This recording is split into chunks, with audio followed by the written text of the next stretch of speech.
Welcome to class 8th. In previous class we read about the reproduction phase of life in humans. How is the sex of the baby determined? Today I will teach you hormones other than sex hormones. और कौन से hormones होते हैं जो sex hormones से अलग होते हैं. Look at figure 10.3. Again the hormones secreted by the pituitary stimulate testes and ovaries to produce their hormones.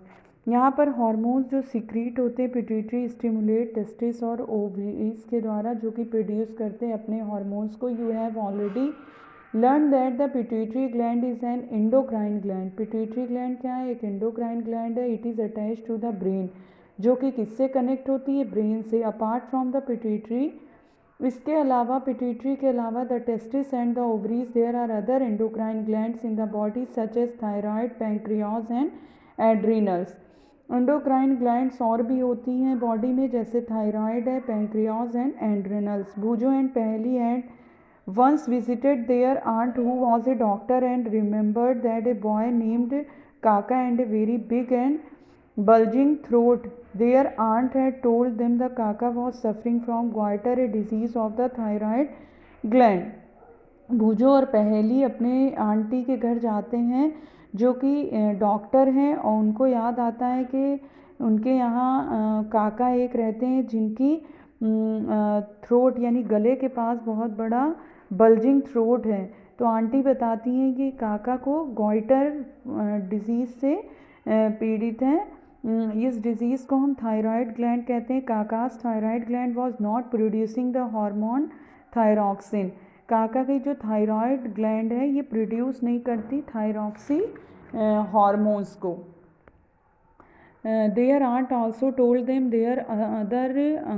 There uncle was suffering from diabetes because his pancreas was not producing the hormone insulin in sufficient quantities.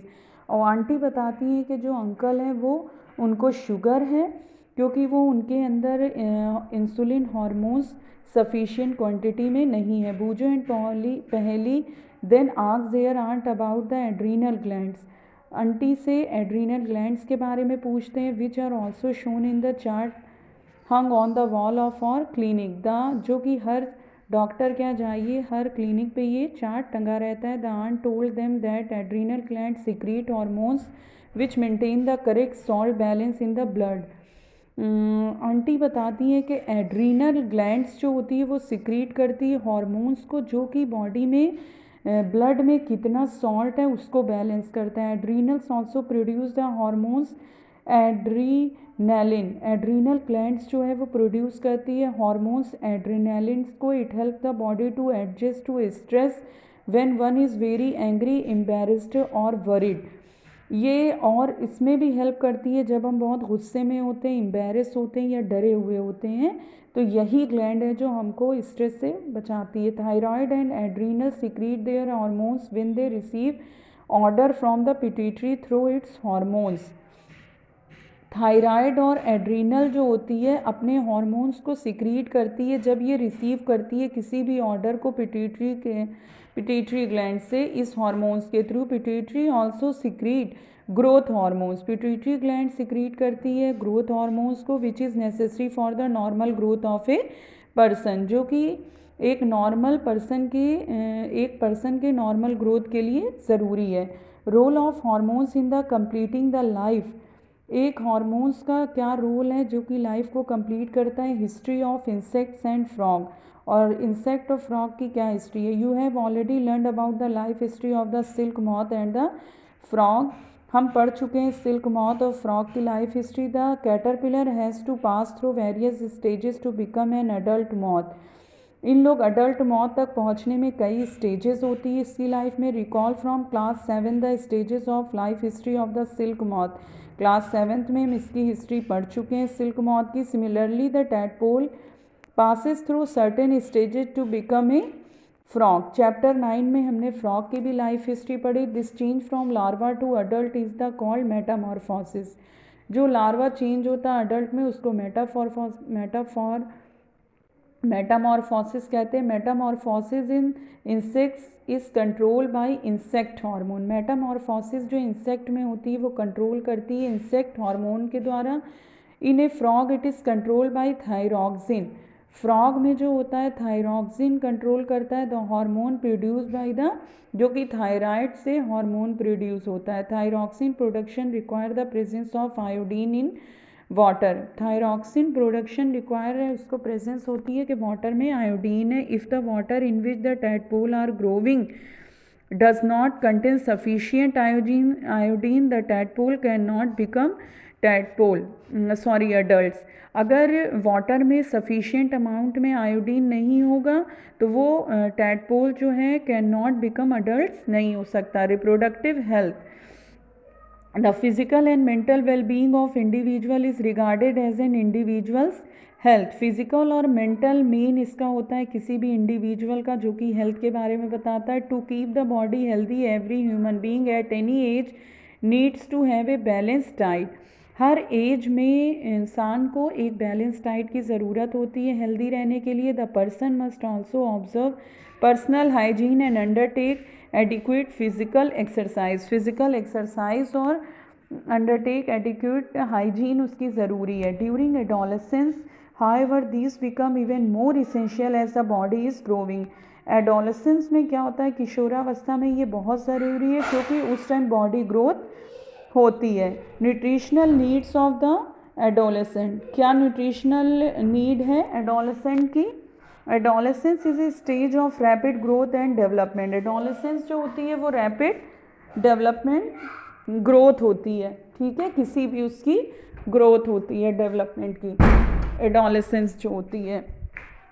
Hence the diet for an adolescent has to be carefully planned. इसका carefully हमको plan बनाना चाहिए। You have already learn what a balance diet is.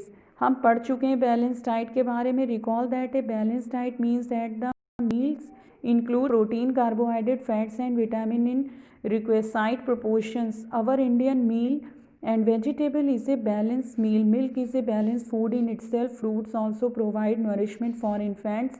Mother milk provide all the nourishment that they need। हमारे food में fats, vitamin, carbohydrate सब होना चाहिए। इसके अलावा जो इंडियन मील है उसमें वेजिटेबल्स भी ज़रूरी है, फ्रूट्स भी ज़रूरी हैं, और जो इन्फेंट्स हैं उनके लिए मदर मिल्क भी ज़रूरी। Iron build blood and iron rich food such as leafy vegetable, jaggery meal, citrus, Indian gooseberry, amla are good for adolescent. Iron जो होता है वो बहुत ज़रूरी है ब्लड बनाने में। आयरन फूड में भी बहुत ज़रूरी। लीफी वेजिटेबल्स जैसे गुड़ है, मीट है, ये सब में आयरन बहुत ज़्यादा होता है। Personal hygiene, everyone should have a bath at least once every day. सभी को कम से कम दिन में एक बार नहाना चाहिए। It is more necessary for teenagers because the increase activity of sweat gland sometime makes the body smelly. क्योंकि टीनेजर्स में क्या होता है कि स्वेट बहुत ज़्यादा आता है, उसमें से स्मेल आने लगती है। All parts of the body should be washed and clean every day. सभी को अपने सारी बॉडी के पार्ट्स को रोज़ वॉश करना चाहिए और क्लीन करना चाहिए। If cleanliness is not maintained there are chances of catching bacterial infection. अगर हम अपनी बॉडी को साफ़ नहीं करेंगे तो बैक्टीरियल इन्फेक्शन हो जाएगा।